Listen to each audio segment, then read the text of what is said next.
Mula-mula Allah cakap nak jadikan khalifah. Lepas tu khalifah yang pertama Nabi Adam. Lepas tu Bani Israel yang fail jadi khalifah. Now your responsibility, tengah-tengah surah.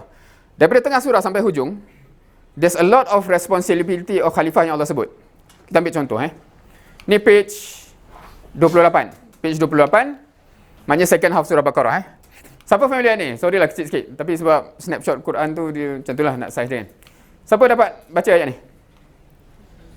Ya ayyuhallazina amanu kutiba alaikumusiyam kama kutiba alal ladzina min qablikum la'allakum tattaqun. Ayat yang amat famous di bulan Ramadan. Kan tiba-tiba bulan Ramadan, orang ingatlah ayat aku ni. So itulah kan, tiba-tiba semua surau cerita ayat ni. Okay, based on ayat ni, conclusion dia apa? Puasa wajib kan? Ke puasalah kalau nak. Tak wajib. Kenapa? Sebab kutiba tu maksud dia diwajibkan. Betul? Semua dia biasa dengar Kalau kita terima macam tu, kita kata, kenapa kau puasa ni? Kan Allah kata wajib puasa. Sebab apa? Kutiba, siam. Right?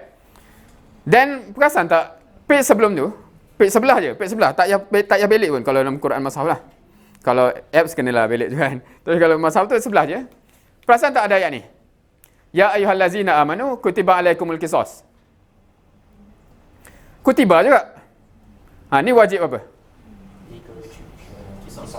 Wajib qisas. So buat tak? Kalau you kata, saya puasa sebab apa? Sebab kutiba. Ni kutiba tak? Buat.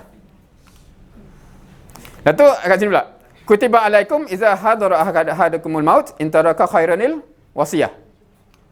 So wajib apa? Wasiat. Of course secara fiqh ayat ni dah mansuh dengan ayat faraid. So sekarang ni kalau kita tak buat wasiat pun tak dosa lah. Tapi ketika ayat ni turun, dia berdosa kalau tak buat wasiat tu. Sebab dia wajib kan. Now, apa masalah kat sini ni? Satu lagi ayat ni kalau pergi page ke depan sikit 34. Kutiba alaikumul qital.